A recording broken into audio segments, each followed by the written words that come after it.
Topic लिखने इसमें व्याकरण। देखो हमें समझना यहाँ पे ये है कि भाषा क्या है और व्याकरण किसे कहा जाता है। तो सबसे पहले बात करें कि जो शब्द व्याकरण शब्द है, इस शब्द में यंग संधि का प्रयोग होता है और यदि इस शब्द का विग्रह करते हैं तो इसका विग्रह यहाँ पे बी प्लस आ प्लस यहाँ पे करण होता है। इसके अलावा बात करें कि व्याकरण शब्द का अर्थ क्या है, इस शब्द का मतलब क्या है। तो व्याकरण का अर्थ होता है भली भांति समझना। क्या होगा आप लोगों के यहाँ पे? भली भांति समझना। लेकिन किन तथ्यों को समझना है, तो व्याकरण हमें तीन चीज़ें बताती हैं। पहला जो इसका प्रकार है, इसको हम यहाँ पे उच्चारण के नाम से जानते हैं। दूसरा भली भांति जो समझाना है, इसको हम यहाँ पे लेखन के नाम से जानते हैं। और तीसरा जो यहाँ पे प्रकार है, इसको हम यहाँ पे प्रयोग के नाम से जानते हैं। यानी कि जो शब्द यहाँ पे व्याकरण शब्द है, तो उस शब्द का अर्थ जो है वो भली भांति समझाना है। लेकिन किन तथ्यों को, तो किसी शब्द का उच्चारण हो सकता है या लेखन या प्रयोग हो सकता है। यदि मुझे यहाँ पे काम शब्द को लिखना है और यदि मैं गलती से यहाँ पे इस प्रकार से शब्द को लिखता हूँ, तो ये काम शब्द ना होके यहाँ पे कम शब्द होगा और इस शब्द का आप लोगों का जो अर्थ होगा ये कुछ और ही हो सकता है। तो इस बात से पता ये चलता है कि व्याकरण क्या है। व्याकरण की परिभाषा क्या होती है, तो व्याकरण वह ग्रंथ है जो हमें किसी भी भाषा के शुद्ध उच्चारण, शुद्ध लेखन और शुद्ध प्रयोग का ज्ञान प्रदान करती है। उस पुस्तक को हम यहाँ पे व्याकरण के नाम से जानते हैं। फिर यहाँ पे सवाल ये आता है कि व्याकरण के जनक किसे कहा जाता है। तो यहाँ पे दो प्रकार के यहाँ पे क्वेश्चन आते हैं, क्योंकि एक यहाँ पे जो भाषा है उसको हम यहाँ पे संस्कृत भाषा के नाम से जानते हैं और इसके अलावा बात करें तो दूसरे यहाँ पे हिंदी भाषा है। हिंदी भाषा की उत्पत्ति जो हुई है वो संस्कृत भाषा से हुई है और इसलिए हिंदी भाषा की जो जननी है वो संस्कृत भाषा को कहा जाता है। संस्कृत भाषा में एक प्रसिद्ध विद्वान हैं जिनको हम यहाँ पे आचार्य पाणिनि के नाम से जानते हैं। तो यहाँ पे जो आचार्य पाणिनि हैं, इनके द्वारा संस्कृत भाषा में एक ग्रंथ लिखा जाता है जिसको हम यहाँ पे अष्टाध्यायी के नाम से जानते हैं। और यही अष्टाध्यायी ग्रंथ है जिसमें संस्कृत व्याकरण के कुछ नियम देखने को मिलते हैं और इसलिए यहाँ पे आचार्य जो पाणिनि हैं उनको संस्कृत व्याकरण का जनक कहा जाता है।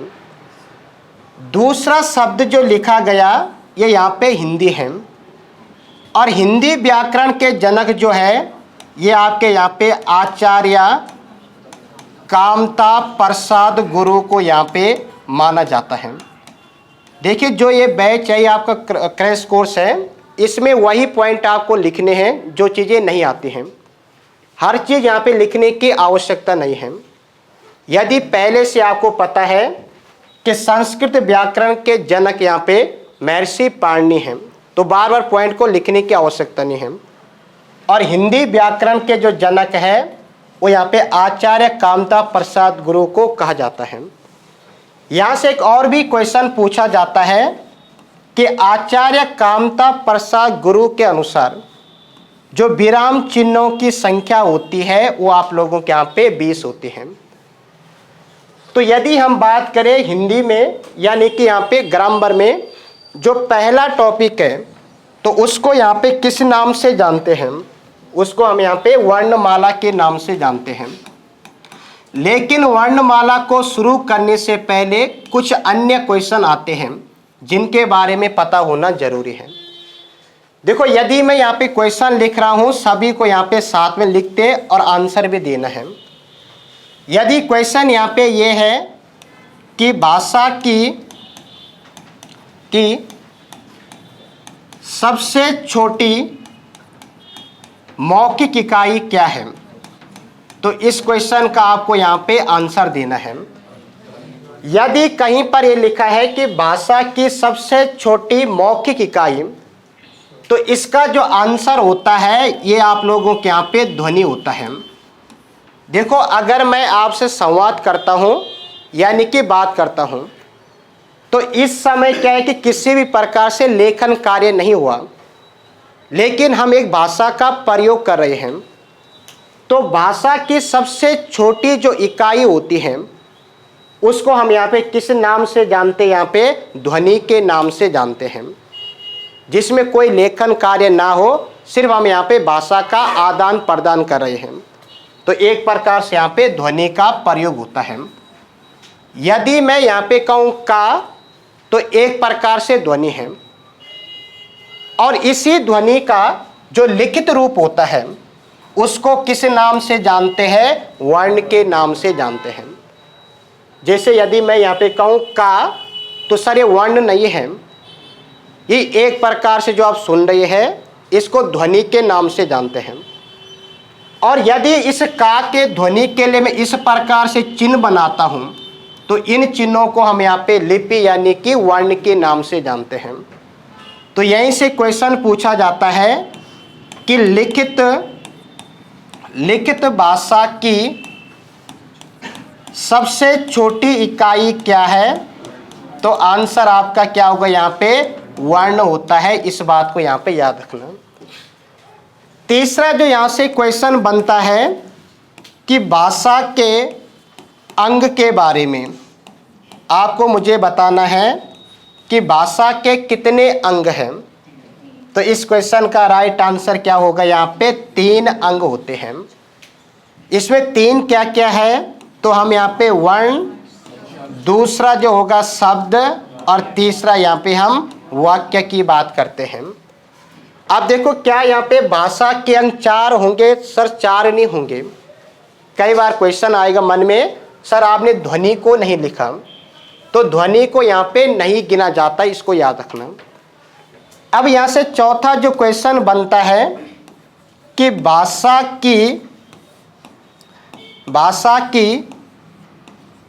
लघुत्तम इकाई, भाषा की लघुत्तम इकाई क्या है, तो इसको आप लोगों को बताना है। और सेम लगभग क्वेश्चन बनता है कि भाषा की सार्थक लघुत्तम इकाई क्या है, तो इसका भी आपको आंसर देना है। देखो इसमें लिखा ये गया कि भाषा की लघुत्तम इकाई, यदि भाषा के 3 अंग हैं, तो लघुत्तम का मतलब क्या होता है, यहाँ पे सबसे छोटा। और इन तीनों में सबसे छोटा क्या है आप लोगों का, वर्ण है। तो इस क्वेश्चन का सही आंसर क्या होगा, यहाँ पे वर्ण होता है।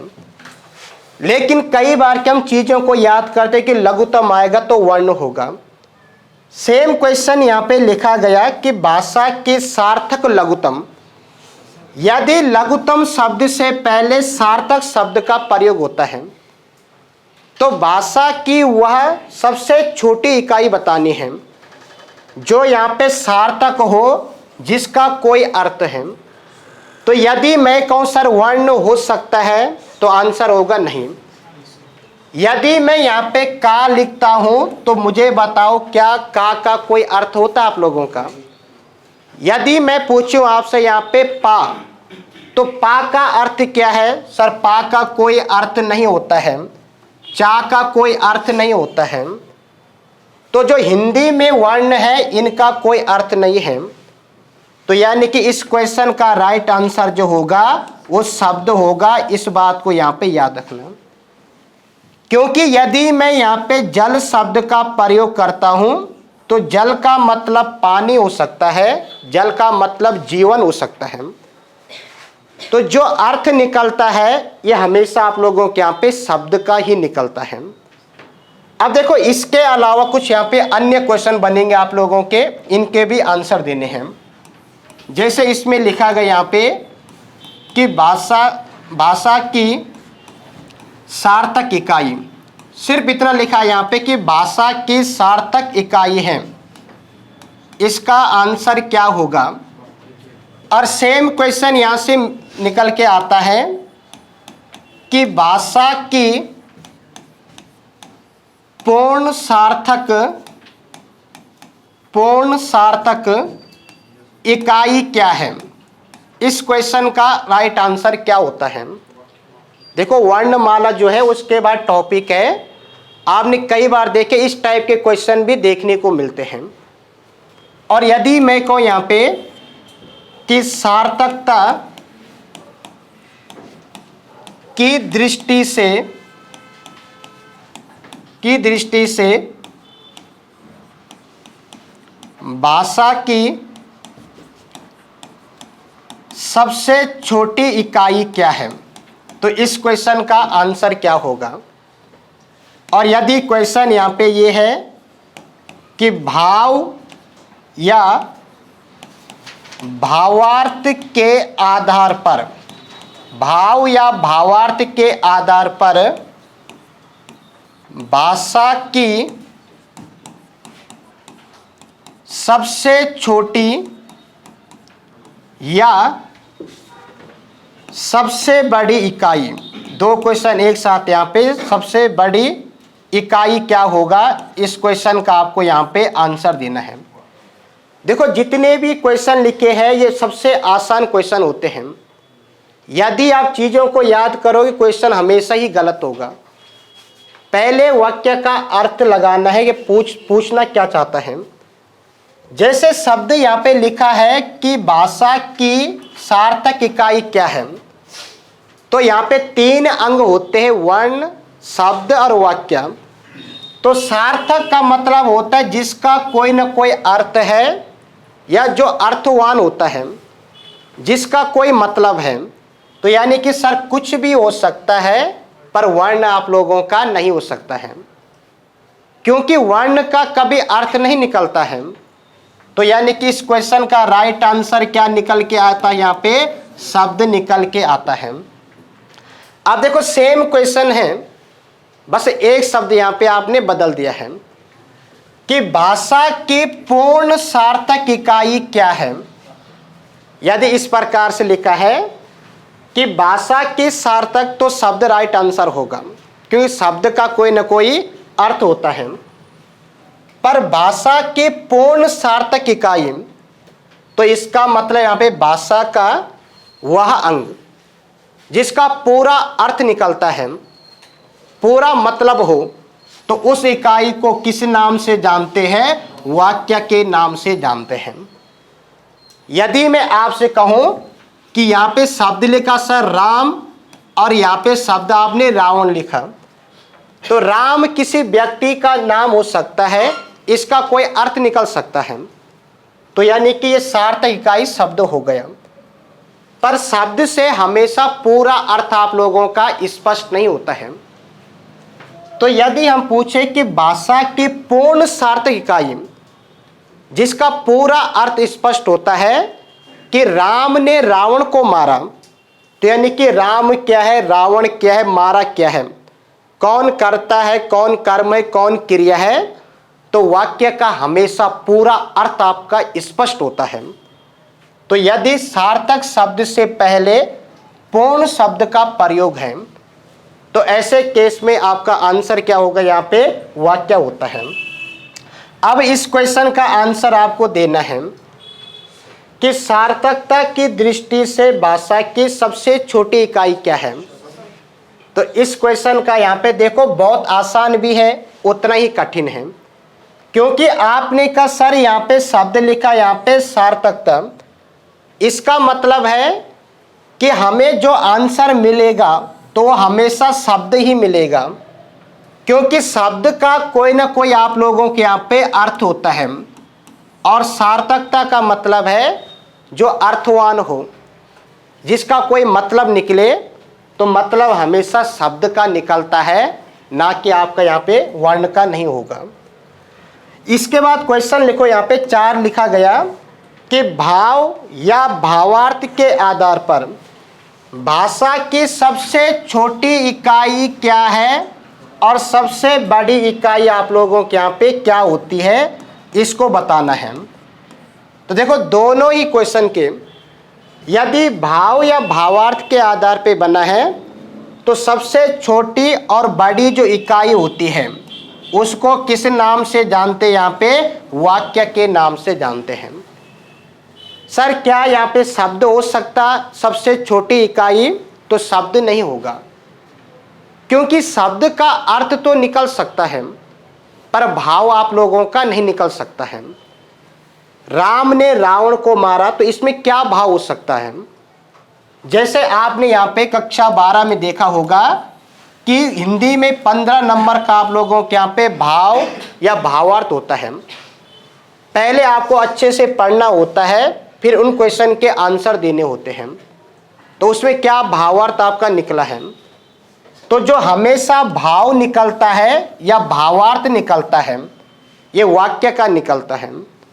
तो जिस भी रूप में क्वेश्चन आए, अगर सबसे छोटी इकाई है तब भी आंसर क्या होगा? वाक्य होगा, और सबसे बड़ी इकाई आएगा तब भी यहाँ पे वाक्य होगा। इस बात को यहाँ पे याद रखना है।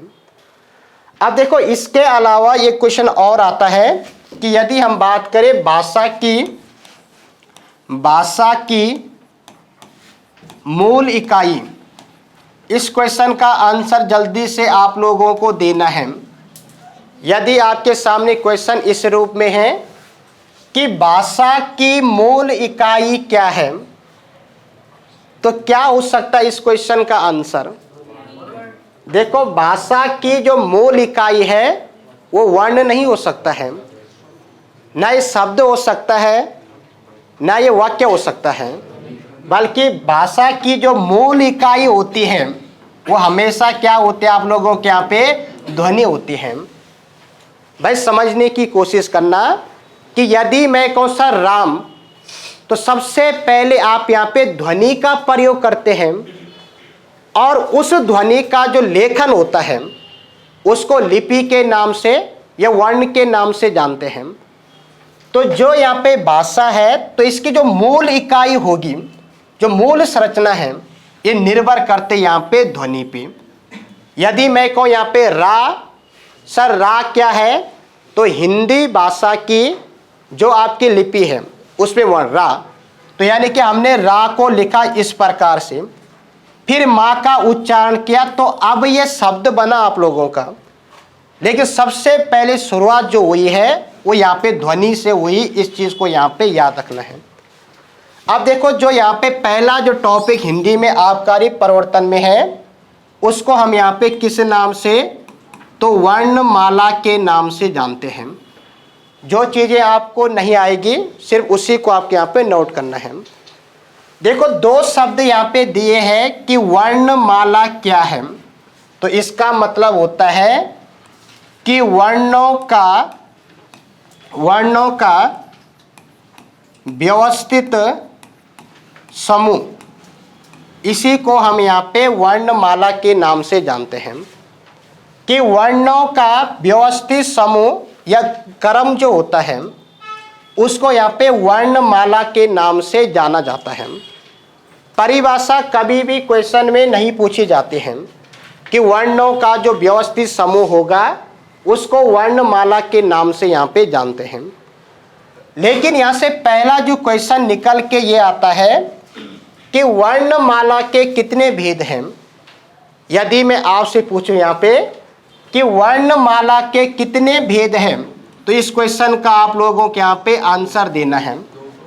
और यदि क्वेश्चन इस रूप में बनता कभी यहाँ पे कि वर्ण के कितने प्रकार होते हैं, वर्ण के कितने प्रकार होते हैं, कितने भेद होते हैं, तो दोनों ही क्वेश्चन का जो आंसर होगा ये यहाँ पे 2 होता है। इस बात को हमेशा याद रखना कि वर्णमाला के 2 भेद है और वर्ण के कितने प्रकार है, तब भी आंसर यहाँ पे 2 ही होता है। अब देखो सर 2 ही क्यों है? भाई वर्णमाला के 3 भेद भी हो सकते हैं या आपके वर्ण 4 प्रकार के भी हो सकते हैं।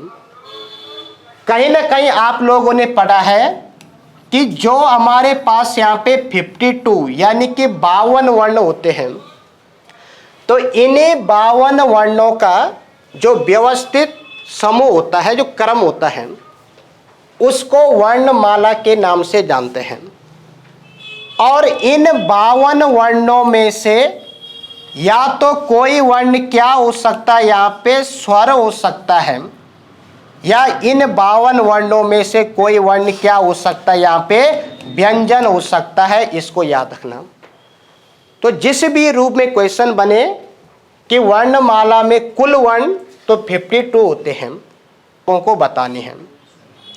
देखो 2 चीजें हैं, एक वाक्य है और एक शब्द हम यहाँ पे क्रिया की बात करते हैं। तो क्या क्रिया वाक्य होता है आप लोगों का यहाँ पे? यदि मैं कहूँ कि क्रिया क्या है, तो क्रिया कभी भी वाक्य नहीं होता है। क्रिया एक शब्द होता है, और ऐसा कोई शब्द जिस शब्द से किसी कार्य या काम के होने का बोध प्रदान होता है, उस शब्द को क्रिया के नाम से जानते हैं। और प्रत्येक क्रिया शब्द में कोई ना कोई धातु होती है। तो यदि हमसे पूछा जाए क्वेश्चन यहाँ पे ये कि स्वर शब्द में कौन सी धातु है, तो इस शब्द में जो धातु होती है उसको स्वरी धातु के नाम से जानते हैं। शब्द यहाँ पे व्यंजन शब्द लिखा है, और व्यंजन शब्द में कौन सी धातु होती है, कौन सी धातु है, तो आंसर आपका क्या होगा, यहाँ पे अंज धातु होती है। इस बात को हमेशा याद रखना। देखो यहाँ से एक भी क्वेश्चन आपका गलत नहीं हो सकता है। स्वर व्यंजन की परिभाषा कभी पेपर में नहीं आती है, आपने ईओ में भी देखा होगा। डायरेक्ट क्वेश्चन बनता वहां पे कि निम्न में से कौन सा महाप्राण है, अल्पप्राण है, सगोष है, अघोष है, इस टाइप के क्वेश्चन बनते हैं। तो यदि कभी क्वेश्चन ये है कि स्वर में धातु संस्कृत में किस नाम से जानते हैं, व्यंजन शब्द में धातु क्या है और संस्कृत में किस नाम से जानते हैं, तो इन चीज़ों को यहाँ पे याद करने की आपको कोशिश करनी है। अब इसके बाद देखो यहाँ पे कि जो वर्णमाला में 52 वर्ण होते हैं, तो इन 52 वर्णों का जो व्यवस्थित समूह होगा उसको वर्णमाला के नाम से जानते हैं। तो स्वर टॉपिक को शुरू करने से पहले 52 कौन कौन से वर्ण होते हैं, इनके बारे में आपको देखना है। सबसे पहली प्रकार की बात करें तो इसको हम यहाँ पे स्वर के नाम से जानते हैं। बताओ स्वर की संख्या कितनी होती है, तो आंसर आपका 11 होगा। दूसरा जो प्रकार है तो इसको हम यहाँ पे वर्गीय व्यंजन के नाम से जानते हैं, और वर्गीय व्यंजन की संख्या कितनी यहाँ पे 25 है। तीसरा प्रकार क्या होता है यहाँ पे अयोगवाह के बारे में, और अयोगवाह की संख्या कितनी होती है यहाँ पे 2 होती है। चौथा जो यहाँ पे प्रकार होता है तो इसको हम यहाँ पे द्विगुण व्यंजन के नाम से जानते हैं, और इनकी संख्या कितनी होती है यहाँ पे 2 होती है। देखो जब हम आगे बढ़ेंगे कि वर्गीय व्यंजन, स्पर्शी व्यंजन, अयोगवाह, अनुस्वार क्या होगा, विसर्ग क्या होगा, किस प्रकार इनका कार्य होता है। 5वें नंबर की बात करें तो इसको हम यहाँ पे अंतस्थ व्यंजन के नाम से जानते हैं, और इनकी संख्या कितनी होती है 4। अर्धस्वर क्या होगा, लुंठित क्या होगा, पार्श्विक क्या होगा, ये सभी चीजें आपको देखने को मिलेगा। 6ठे नंबर की बात करें तो इसको हम यहाँ पे ओश्रम व्यंजन के नाम से जानते हैं, और ओश्रम व्यंजन को कई बार यहाँ पे संघर्षी व्यंजन के रूप में पूछा जाता है। इनकी संख्या कितनी यहाँ पे 4 है। और लास्ट जो यहाँ पे प्रकार होता है तो इसको किस नाम से जानते हैं, संयुक्ताक्षर के नाम से जानते हैं, और इनकी संख्या कितनी होती है आप लोगों के यहाँ पे 4 होते हैं।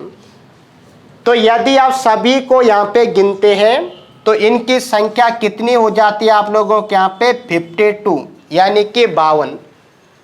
और इन्हीं 52 वर्णों का जो व्यवस्थित समूह होगा उसको यहाँ पे वर्णमाला के नाम से जानते हैं। सबसे बेसिक क्वेश्चन यही आता है कि स्वरों की संख्या क्या है, अयोगवाह की संख्या, द्विगुण व्यंजन की संख्या, अंतस्थ व्यंजन या उष्ण व्यंजन की संख्या क्या है। यदि आपने लिखा है तो इसके बाद यहाँ पे टॉपिक लिखो सबसे पहले स्वर। वर्णमाला का पहला जो भेद यानी कि प्रकार है उसको स्वर के नाम से जानते हैं। स्वर शब्द में सबसे पहले धातु है तो इसको स्वरी धातु के नाम से जानते हैं। और स्वर को संस्कृत में किस नाम से जानते हैं, तो आंसर यहाँ पे क्या होगा, अच के नाम से जानते हैं। देखो सबसे पहले हम परिभाषा की बात करते हैं। स्वर वह वर्ण होते हैं जो स्वतंत्र वर्ण होते हैं, जो किसी अन्य वर्ण पर निर्भर नहीं होते हैं, उन्हें हम यहाँ पे स्वर के नाम से जानते हैं। यदि मैं आपसे पूछूं कि यहाँ पे आ वर्ण को लिखा गया है तो ये आ किस वर्ण पर निर्भर है, क्या ये किसी अन्य वर्ण पे निर्भर है, तो सर ये किसी पे आप लोगों का निर्भर नहीं है। और यदि मैं यहाँ पे का वर्ण को लिखता हूँ तो इसके नीचे जब हलंत का प्रयोग होगा तो स्थिति क्या होगी, यहाँ पे का प्लस आपका यहाँ पे आ। और इस बात से पता ये चलता है कि जो व्यंजन होते हैं वो स्वतंत्र नहीं होते हैं, व्यंजन किसी अन्य वर्णों पर निर्भर रहते हैं यानी कि स्वरों पे निर्भर हैं। लेकिन यदि हम यहाँ पे स्वर की बात करें तो ये किसी अन्य वर्ण पे निर्भर नहीं है, एक प्रकार से यहाँ पे स्वतंत्र वर्ण होते हैं। अब यहाँ पे बिल्कुल बेसिक क्वेश्चन आपसे यहाँ पे ये है कि निम्न में से कौन सा शुद्ध व्यंजन है, निम्न में से कौन सा शुद्ध व्यंजन है, ये आप लोगों को बताना है शुद्ध व्यंजन के बारे में। अब देखो चार आपके सामने ऑप्शन है। का में लिखा यहाँ पे इस प्रकार से ए, ऑप्शन बी में लिखा यहाँ पे खा, और सी में इसमें लिखा गया यहाँ पे गा, और डी में लिखा यहाँ पे सभी। एक बार क्वेश्चन को आपको पढ़ना है। निम्न में से कौन सा शुद्ध व्यंजन है, ऑप्शन ए, बी, सी और डी। देखो जो इसका राइट आंसर होगा वो ऑप्शन यहाँ पे ए होगा। इस बात को हमेशा याद रखना कि अगर किसी व्यंजन के नीचे हलंत का प्रयोग हो जाता है तो वह आपका स्वर रहित होता है, उसके साथ कोई स्वर नहीं होता है। और ऐसे केस में जो व्यंजन होता है उसको शुद्ध व्यंजन के नाम से जानते हैं। क्योंकि ऑप्शन बी और सी में जो है ये दोनों भी व्यंजन हैं, पर इनके साथ यहाँ पे हलंत का प्रयोग नहीं हुआ, यानी कि ये स्वर पे आप लोगों के निर्भर हैं या आश्रित हैं। और इस व्यंजन की बात करें तो हलंत मतलब आधा है, ये किसी पे आप लोगों का निर्भर नहीं है। तो इसी में देखो परिभाषा हालांकि पेपर में आती नहीं है, डायरेक्ट आपको वर्गीकरण करना है। पहला क्वेश्चन आपसे यहाँ पे ये है कि स्वरों की संख्या, स्वरों की संख्या कितनी होती है आपकी यहाँ पे। देखो स्वरों की संख्या जो है ये आप लोगों की 11 है। किताब में लिखा होता है 10 का मतलब क्या है, 11 का मतलब क्या है, 13 का मतलब क्या है, और एक क्वेश्चन और यहाँ पे 10 के रूप में पूछा जाता है। तो यदि हम बात करें स्वरों की संख्या, अगर क्वेश्चन इस रूप में है तो आंसर हमेशा 11 ही होता है। कौन कौन से 11 है, तो इसमें देखो यहाँ पे आ, इसमें ई, उ, री, ए, ओ और औ की हम यहाँ पे बात करते हैं। अब यहाँ से दूसरा क्वेश्चन बनेगा कि मात्रा के आधार पर, मात्रा के आधार पर स्वरों की संख्या, तो इस क्वेश्चन का आंसर क्या हो सकता है? देखो, स्वरों की संख्या एक्स्ट्रा कुछ नहीं पूछा है, तो ये आप लोगों के यहाँ पे 11 स्वर होते हैं, इसको याद रखना। यदि मात्रा के आधार पर स्वरों की संख्या को पूछा गया तो आंसर जो होता है ये आप लोगों के यहाँ पे 10 होता है। 10 इसलिए होता है कि जो यहाँ पे छोटा आ है तो इसकी कोई मात्रा नहीं होती है। यदि मैं उदाहरण के लिए कहूँ कि यहाँ पे शब्द लिखा गया, यहाँ पे कील शब्द का प्रयोग है, तो क्या मात्रा आपको नजर आ रही है यहाँ पे कि सर का के साथ जो है वो यहाँ पे ई की मात्रा है। लेकिन यदि मैं शब्द यहाँ पे कम शब्द का प्रयोग करता हूँ तो क्या मात्रा नजर आ रही है आप लोगों के यहाँ पे? सर नहीं। तो इस बात का अर्थ ये है कि प्रत्येक व्यंजन के साथ हमेशा छोटा आ होता है, लेकिन ये आपका दिखता नहीं है। तो जो चीज़ दिखती नहीं है उसको किस नाम से जानते हैं? उदासीन के नाम से जानते हैं। जो चीज़ दिखती नहीं है उसको यहाँ पे अदृश्य के नाम से जानते हैं, और इसी को हम यहाँ पे किस नाम से यहाँ पे? तो शहीद स्वर के नाम से जानते हैं। सर यहाँ पे जो छोटा आ है ये शहीद स्वर क्यों है? देखो, शहीद स्वर का मतलब ये है कि जो यहाँ पे 10 अन्य स्वर है जो मात्रा के आधार पे हैं, तो इनका प्रयोग आवश्यकता के अनुसार होता है या उच्चारण के अनुसार होता है। लेकिन इसके अलावा जितने भी आपके व्यंजन होते हैं तो उनके साथ कहीं ना कहीं यहाँ पे आ का प्रयोग होता है। तो प्रत्येक व्यंजन की रक्षा करता है या उनके साथ ऐड होता है, तो इस आ को हम यहाँ पे या तो उदासीन स्वर या अदृश्य या शहीद स्वर के नाम से जानते हैं। अब देखो अन्य क्वेश्चन क्या, तो तीसरा एक क्वेश्चन और बन सकता है कि कुल स्वरों की संख्या, कुल स्वरों की संख्या, अगर क्वेश्चन इस रूप में पूछा गया है कि कुल स्वरों की संख्या कितनी है, और यदि क्वेश्चन यहाँ पे ये है कि उच्चारण के आधार पर स्वरों की संख्या, अगर इस प्रकार से यहाँ पे क्वेश्चन है तो आप सभी को बताना है। देखो, कुल स्वरों की संख्या, तो आपका आंसर क्या होगा यहाँ पे? 13। हालांकि इस प्रकार के क्वेश्चन नहीं बनते हैं कि हमें मालूम है कि स्वरों की संख्या तो आपका 11 होता है, लेकिन जो 2 अन्य वर्ण होते हैं इन्हें अयोगवाहक के नाम से जानते हैं, और उनका प्रयोग जो होता है वो आपका अलग ही होता है। जैसे आपने कहा यहाँ पे कि शब्द यहाँ पे हिंदी लिखा है कि जो यहाँ पे ये अनुस्वार है कि सर इस अनुस्वार को हम यहाँ पे गिनते हैं तो संख्या में 13 हो जाते हैं, पर वास्तव में बात करें कि जो ये अनुस्वार है ये तो आपका आधा ना है, ये तो आपका व्यंजन है। तो कल यहाँ पे टॉपिक आएगा अयोगवाहक के बारे में कि संख्या 2 पर प्रयोग किस प्रकार से होगा, तो कल समझना।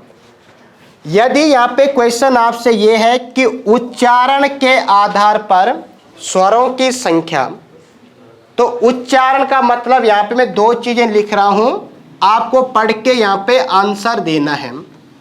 यदि मैं कहूँ कि ये वर्ण क्या है तो इसकी ध्वनि क्या निकल के आती है? री। और यदि मैं यहाँ पे इस प्रकार से री लिखूं तो इसकी ध्वनि भी सेम आती है। क्या यहाँ पे ऑप्शन ए एंड बी में क्या कोई अंतर हो सकता आप लोगों का?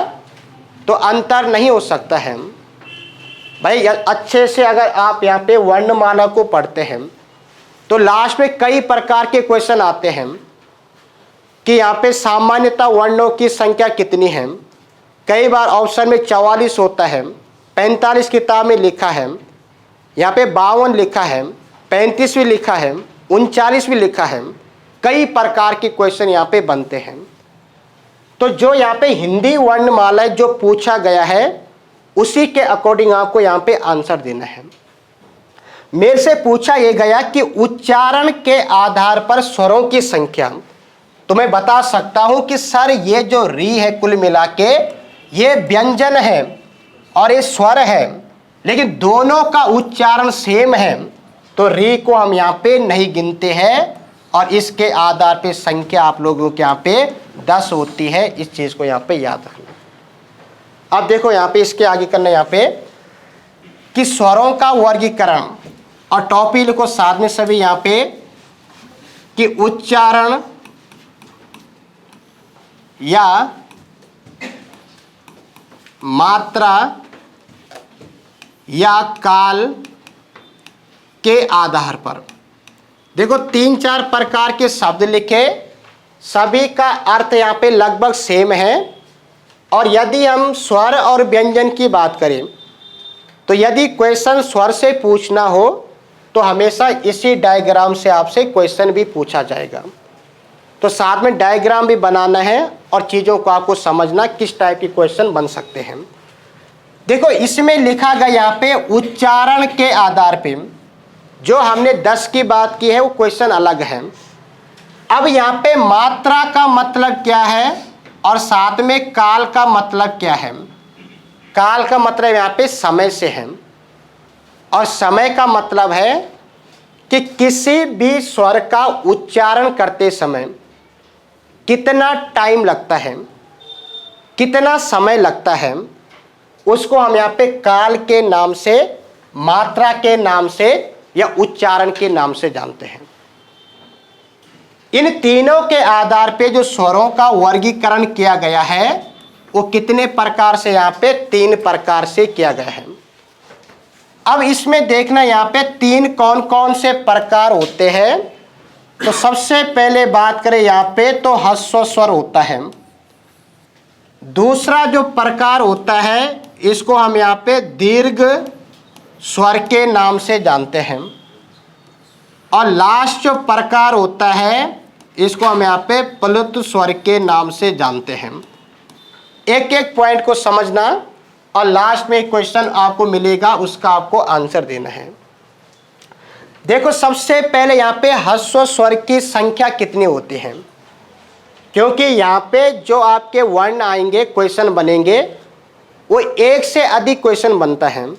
तो मैं डायरेक्ट यहाँ पे लिख सकता हूँ कि सर इनकी संख्या तो 4 है। इसी प्रकार से बनाना, बीच में जगह कम, यहाँ पे देखो 4 कौन कौन से, यहाँ पे तो हम आ, ई, उ और री की हम यहाँ पे बात करते हैं। यदि मैं आपसे पूछूं यहाँ पे कि देखो इसमें ऑप्शन ए एंड बी में इन दोनों में से बड़ा कौन है, तो यानी कि सर बी में जो बड़ा है ये बड़ा स्वर है और ऑप्शन ए में यहाँ पे छोटा स्वर है। तो इन चारों को किस नाम से भी जाना जाता है, छोटा स्वर के नाम से। और संस्कृत भाषा में जो छोटे स्वर होते हैं उनको किस नाम से जानते हैं। संस्कृत भाषा में जो छोटे स्वर होते हैं उन्हें किस नाम से जानते हैं। तो आंसर क्या निकल के आया आप लोगों के यहाँ पे, लघु स्वर के नाम से जानते हैं। अरे क्वेश्चन के ऊपर बात है, ह्रस्व स्वर की संख्या सर 4 है, लघु स्वर की संख्या कितनी है, तब भी आंसर आपका 4 होगा। अब इसमें मुझे बताओ, यहाँ पे सामने देखो, यहाँ पे ऑप्शन जो बी में लिखा है और ऑप्शन ए में जो आ लिखा है, तो इन दोनों में से मूल स्वर कौन सा है। मूल स्वर का मतलब है जो किसी पर निर्भर नहीं है, जो किसी से मिलकर नहीं बना है। तो आपने कहा सर जो ऑप्शन बी में यहाँ पे बड़ा आ है तो ये आ प्लस आ के मेल से मिलकर बना। जब दो यहाँ पे समान स्वर या जब छोटे आ आपस में मिलते हैं तो ये अपने बड़े स्वर में परिवर्तित हो जाते हैं। लेकिन यदि मैं अब आपसे पूछूं कि ऑप्शन ए में जो आ है ये किससे मिलकर बना? तो सर ये किसी से मिलकर नहीं बना। और ऐसे स्वरों को किस नाम से जानते हैं? मूल स्वर के नाम से यहाँ पे जानते हैं। तो यदि अब क्वेश्चन यहाँ पे ये है कि लघु स्वर की संख्या, ह्रस्व स्वर की संख्या या फिर मूल स्वर की संख्या, तो सभी का आंसर आपका क्या होगा? यहाँ पे 4 होगा। और निम्न में से कौन से है? तो इन चारों को आप लोगों को यहाँ पे याद रखना है। अब इसमें देखो यहाँ पे दूसरा जो इसका प्रकार है, तो इसको हम यहाँ पे दीर्घ स्वर के नाम से जानते हैं। अब इनकी संख्या कितनी है, किन नाम से जानते हैं? तो पहले आपको संख्या लिखनी है। अब इसमें देखो कौन कौन से हैं और किस रूप में क्वेश्चन आते हैं। इसमें यहाँ पे आ, ई और उ, इसमें ए, ओ और औ की हम यहाँ पे बात करते हैं। जो यहाँ पे 7 नाम लिखे गए हैं, तो अब इसमें देखो जो यहाँ पे ये आ है, तो कई बार हम कहते हैं छोटा आ बड़ा आ, तो इसको हम यहाँ पे किस नाम से भी जानते हैं? बड़ा स्वर के नाम से भी जानते हैं। इनको संस्कृत में किस नाम से जानते हैं? तो इनको संस्कृत में यहाँ पे गुरु स्वर के नाम से जानते हैं। इस बात को याद रखना कि इनको किस नाम से जानते हैं? गुरु स्वर के नाम से जाना जाता है। इन सभी को किस नाम से भी जाना जाता है? यहाँ पे संधि स्वर के नाम से।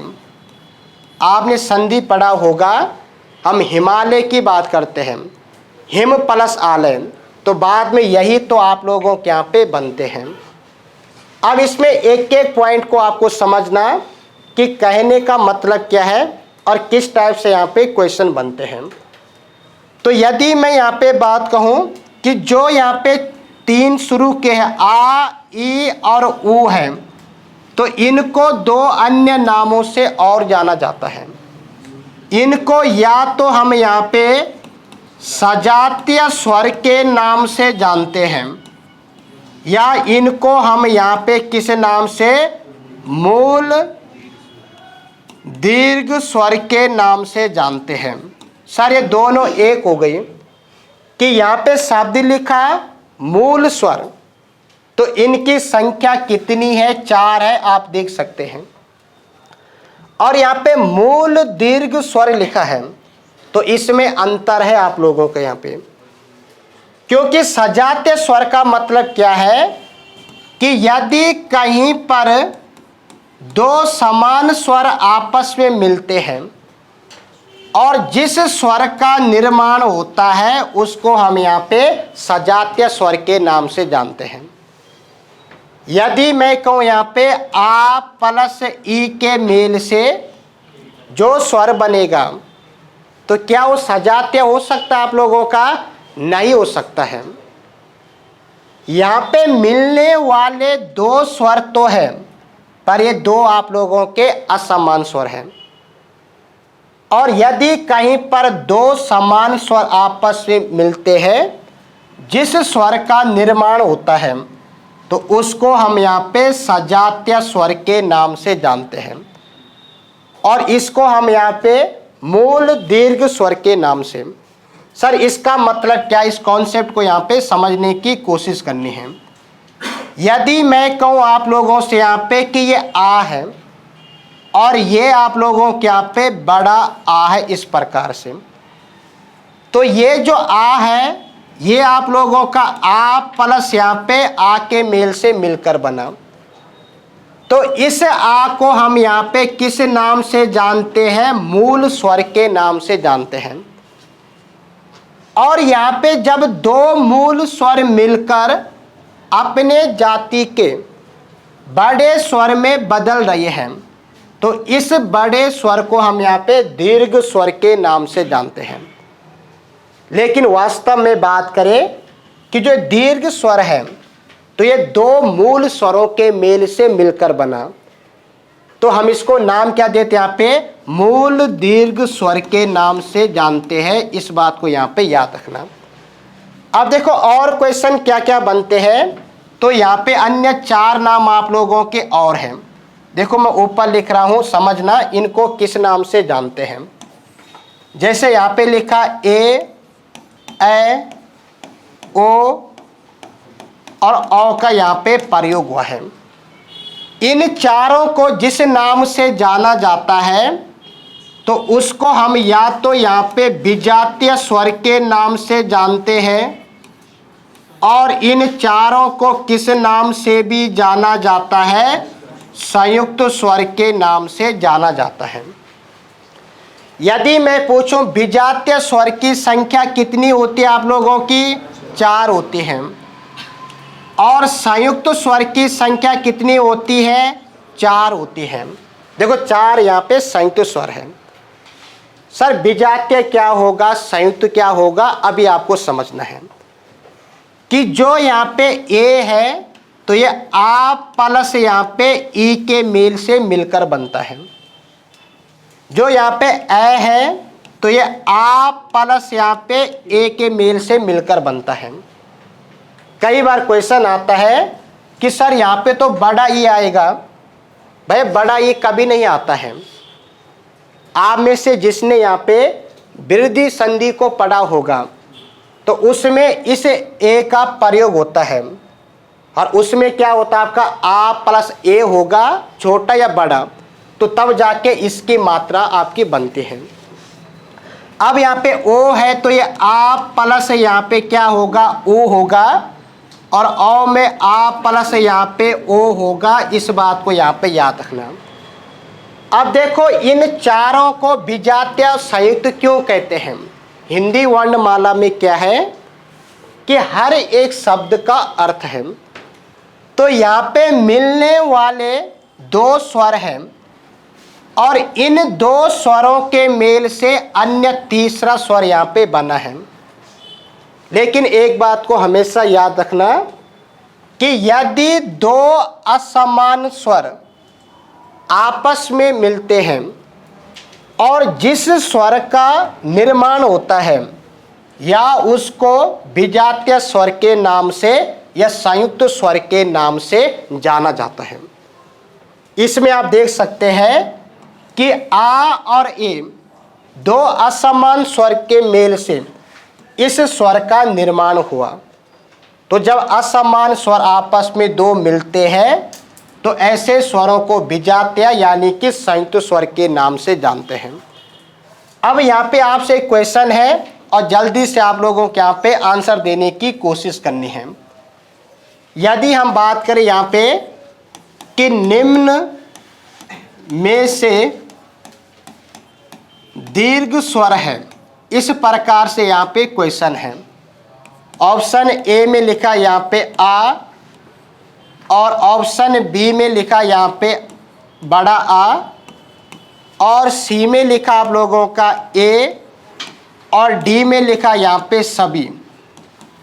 तो इस रूप में क्वेश्चन का आंसर क्या हो सकता है? क्या इसमें सी होगा या बी होगा या डी होगा? तो यानी कि आपने कहा कि जिसने बी कहा वो यहाँ पे सही है। देखो अगर आप घटना चक्र या अन्य बुक को पढ़ते तो कई बार इस प्रकार के क्वेश्चन भी बने हैं। हम चीज़ों को रट्टा मारते, दीर्घ स्वर मतलब 7 है, क्वेश्चन इस रूप में पूछा जाता है। भाई एक शब्द यहाँ पे है कि दीर्घ स्वर लिखा है यहाँ पे इस प्रकार से, तो इस शब्द का मतलब होता है आप लोगों का बड़ा होता है। तो यानी कि अगर मैं कहूँ कि आ और यहाँ पे ये आ लिखा है तो आप बता सकते हैं कि इस आ की तुलना में ये आ आप लोगों का बड़ा है, यानी कि दीर्घ स्वर का उदाहरण है। यदि मैं आपसे पूछूं यहाँ पे कि आ और यहाँ पे ए का प्रयोग हुआ है, इन दोनों की तुलना में कौन बड़ा है, तो सर इन दोनों में कोई बड़ा नहीं होगा आप लोगों का, क्योंकि जो ये है तो ये आ प्लस ई के मिल से मिलकर बना है आप लोगों का। तो इसका मतलब जो 4 होते हैं तो इनको वास्तव में हम यहाँ पे दीर्घ स्वर के नाम से नहीं जानते हैं। लेकिन यदि क्वेश्चन आपका इस रूप में बनता है, यहाँ पे टाइप 2 को देखो यहाँ पे, क्योंकि हिंदी में एक क्वेश्चन का आंसर फिक्स नहीं होता है, रीजनिंग की भांति आपका देखा जाता है। यदि दीर्घ स्वर है, इसमें लिखा यहाँ पे आ, ऑप्शन इसमें लिखा ई, सी में ए और डी में आपका सभी लिखा है, तो इस केस में जो राइट आंसर होगा, सर जब दो सेम आ गए तो इसको भी कहीं ना कहीं यहाँ पे दीर्घ स्वर यहाँ पे माना गया। ऐसा ना हो कि सर क्वेश्चन गलत हुआ, इस बात को यहाँ पे याद रखना। और इसमें देखो यहाँ पे लास्ट जो यहाँ पे प्रकार है, तो उसको हम यहाँ पे किस नाम से जानते हैं? प्लुत स्वर के नाम से जानते हैं। इसके बारे में सभी को पता होगा कि इसका प्रयोग किस रूप में आप लोगों का किया जाता है। सबसे पहले बात करें कि इसको किस नाम से जानते हैं? त्रिमात्रिक के नाम से जानते हैं। त्रिमात्रिक का मतलब होता है कि जिस शब्द का उच्चारण और प्रयोग करते समय 3 मात्राओं का समय लगता है, उसको हम यहाँ पे प्लुत स्वर के नाम से जानते हैं। इनकी यदि कभी संख्या पूछी जाती है तो अमूमन यहाँ पे आ प्लस यहाँ पे 7 को ऐड करके यहाँ पे 8 मानी जाती हैं। सर यहाँ पे आ प्लस 7 का मतलब क्या है? यहाँ पे आ एक स्वर हो गया और जो दीर्घ में आपके 7 वर्ण आते हैं उनको यहाँ पे ऐड किया जाता है। जैसे आप कई बार यहाँ पे शब्द का प्रयोग करते हैं, यहाँ पे ओम शब्द का प्रयोग करते हैं, इस प्रकार से यहाँ पे लिखा होता है। तो इसका मतलब ये है कि ओ के बाद जो आपने दूसरे नंबर पे वर्ण लिखा है, तो इसको आप लोगों का जो उच्चारण करना है यहाँ पे वो 3 बार करना है। प्लुत स्वर का प्रयोग जो है वो हिंदी भाषा से ज़्यादा जो संस्कृत भाषा या वैदिक भाषा है उसमें आप लोगों के यहाँ पे किया जाता है। किसी को पुकारना, किसी को संबोधन करना या किसी को आकर्षित करना, तो ऐसे केस में यहाँ पे किसका प्रयोग होता है? प्लुत स्वर का यहाँ पे प्रयोग होता है। देखो 1-2 पॉइंट हमने छोड़े हैं कि जो यहाँ पे ह्रस्व स्वर होता है तो इसको हम यहाँ पे एक मात्रिक स्वर के नाम से जानते हैं। इसको याद रखना कि ह्रस्व स्वर या मूल स्वर को एक मात्रिक स्वर भी कहते हैं। जो दीर्घ स्वर है तो इसको किस नाम से जानते हैं? द्विमात्रिक स्वर के नाम से भी जानते हैं। इस बात को याद रखना। और इसके आगे कल बात करेंगे यहाँ पे स्वर के वर्गीकरण के बारे में।